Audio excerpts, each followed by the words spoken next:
Hey, it's Alice. I am back. It's been a while. It's been a couple weeks since I posted. I got back from my vacation about a week ago, yeah. Got back from Mexico and I spent all week catching up. So kind of it's like I didn't even go on vacation, but that's okay. So yeah, I've just been running around showing properties to one specific family mainly, and we've looked at a lot of stuff. But we got an accepted offer yesterday, and it's like their dream house, so it's amazing, and I'm super happy for them. So anyways, I finally have time to do market update, and it's good because I did the end of the month numbers for August, and so now it's been a couple weeks, so it'll just give you an idea how September is going for the real estate market in Victoria. So far the sales in Victoria have been 263 sales that have gone unconditional, i.e. they're sold. So 263 versus last year's 640 in September 2017. So we're about halfway through the month.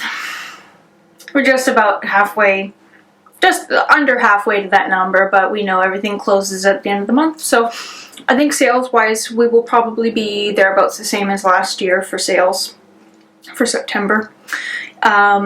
September is not a bad month for sales because people tend to get into gear and they start looking at buying or selling at this point in time. It's kind of like the fall season just before Christmas, and then it kind of drops off. But so it's looking good. New listings, there have been 686 new listings come to market. Last year there was 1,072 new listings that came to market. So we are over halfway there, and we're halfway through the month, so listings are picking up. Surprise, surprise. Active listings, there's 2,610 listings right now on the market as of yesterday, but here we are. So last year there was 1,976 active listings sitting on the market for sale in Victoria. So that number, at the end of August, that was, I think, in the mid 2,500s, so we're climbing already, and we're about halfway through the month. So that number, as I keep predicting, will keep going up. But, you know, as I say, it's a good thing to see that because, as I said, working with this family, there was a lot more choice to look at. And if they were looking last summer, they'd be fighting just to get, you know, a mediocre house that they're not that crazy about. So this is a much better situation to have more listings to choose from, and it's a lot more balanced, and we're not having to write offers without financing. So that's always makes me happy.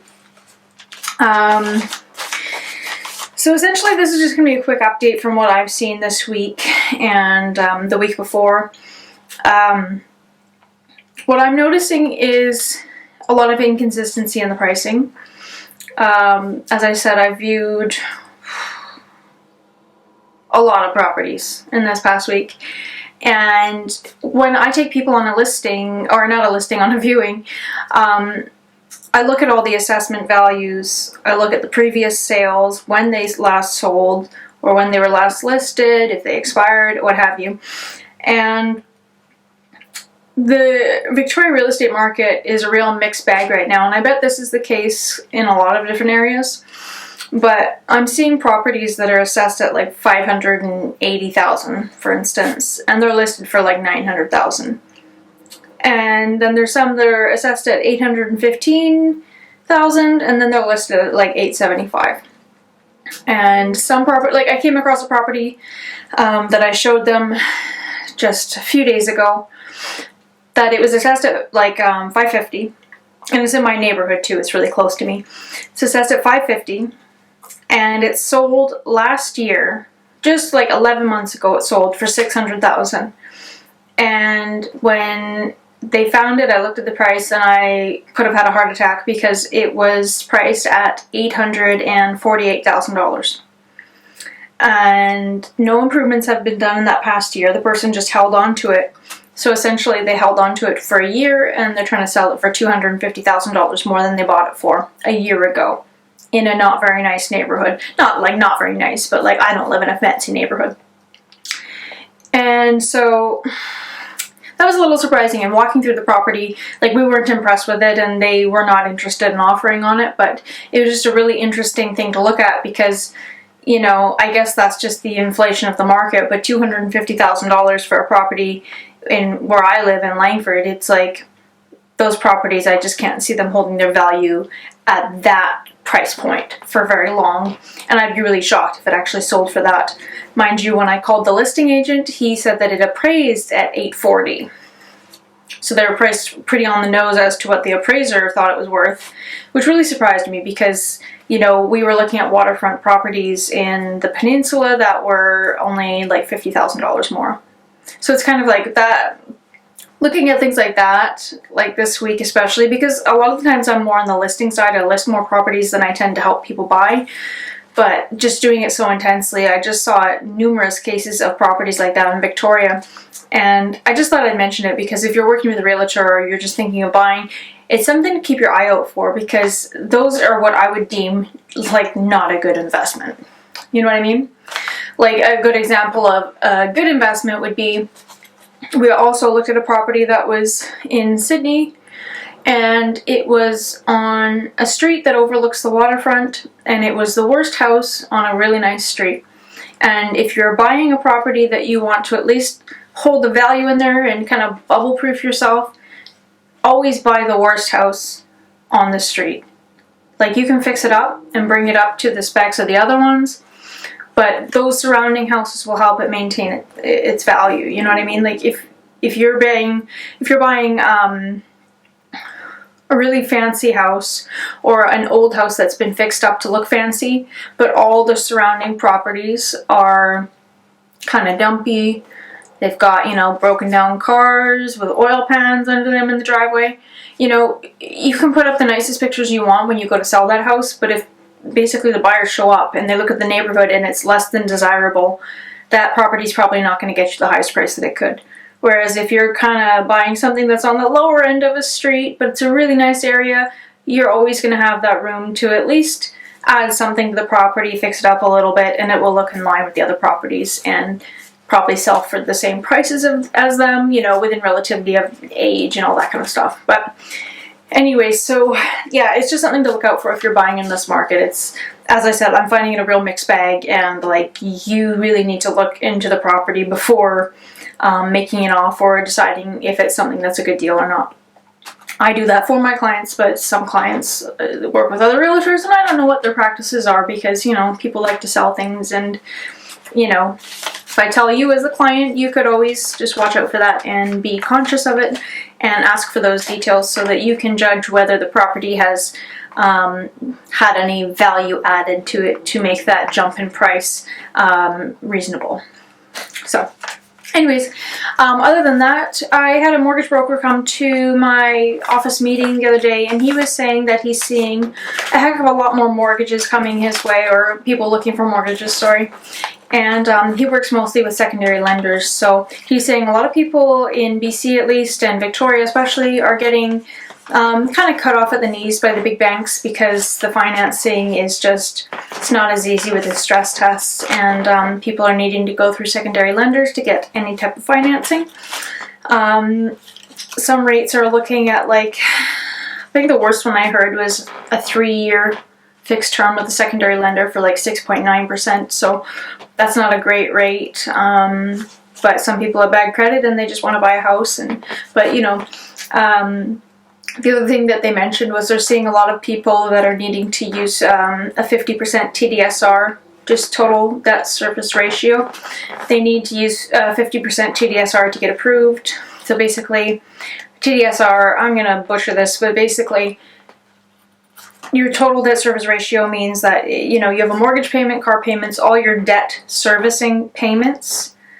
It's that percentage of your income. So they're using 50% of their income to service their debt. So that is what some lenders are using as an allowable amount, so they can lend up to that. So they're just seeing that more and more often. So basically what that would break down to is, if you're buying a house, you know, and you've got your car payments, you're putting 50% of everything you earn into debt payments right off the top. And that's not counting your groceries and your hydro bills and your Christmas presents.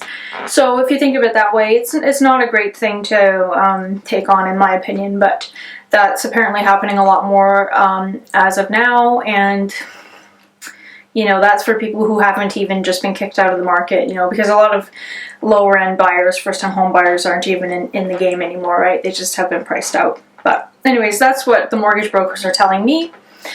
So I'm passing it on to you. And the other thing that I found interesting this week was that a lot of the people that I'm working with, they are using Bitcoin money to purchase properties. And I just thought I'd throw that out there. I haven't come across it as of yet, but just in this past few weeks I've had people approaching me, and I don't know, I haven't mentioned Bitcoin or anything like that, or Ethereum or Monero on my channel at all, but I do follow those things because they interest me. And Bitcoin is at a not all-time low, but it's taken quite a dip as of late. And yeah, a lot of people have cashed out of that stuff and they've paid their taxes on the capital gains, but then they're taking it and putting it into a house, using it as a down payment. So I just thought I'd throw that out there. Anybody that's investing in Bitcoin, yeah, I'm seeing a lot more of it. And I'm also hearing from some people in Victoria that people aren't paying their taxes on the Bitcoin as well. And just a reminder, if you do cash out of your cryptocurrency investments, you do have to pay taxes on those capital gains. I know it's probably easier to get away with, but we always want to stay above board on that one. But yeah, so that's all I got for this week. I just want to share the numbers for the second week of September. And it's nothing too busy. I mean, September will be a busy month regardless, because fall can kind of pick up and people tend to list, and it gets busy until Christmas time, and then Christmas time it's kind of like everybody goes to sleep and just kind of enjoys themselves. So if you're waiting for a deal, wait till Christmas time, because people don't sell unless they have to at Christmas. But anyways, for this video, you might notice that I have turned off the comments. They are disabled. That's because when I got back from Mexico, I noticed that some people were commenting on my looks, and I don't want to be petty, but I'm a person who really likes to have positive vibes, and I'm a big believer in like law of attraction and spirituality and trying to keep a really high frequency. And I was just waking up and having people just saying stupid things about how I look. And you know, when you wake up in the morning and you read that, it just kind of puts you, I guess it starts you off on the wrong foot. And I just felt like, you know what, just for the time being, I just want to take a break from comments and just kind of enjoy my life and feel the freedom just to put out content without having to worry about what people are going to say to me. You know, for the most part, people are so thoughtful, and I love having conversations with people, and it's actually a lot of fun. But I wish I was a bigger person to not let the people's negative comments kind of get to me. But until I can kind of wrap my head around how to deal with that, just for the time being, I just want to take a break from comments. And if you do want to start a conversation about anything, or you need advice, do feel free to email me. Like, I do check my email, and I will respond. Like, I'm happy to do that. But in the meantime, just we'll play the comments by ear. But anyways, that's all I got. I will be posting more frequently now that I'm back. And yeah, if you have any ideas for videos, just email me. I'm happy to try and do something that people are looking for. But anyways, if you like my video, you can always like it. Or if you want to watch more of these, you can subscribe to my channel. And I will be back soon with another video, so stay tuned. Bye.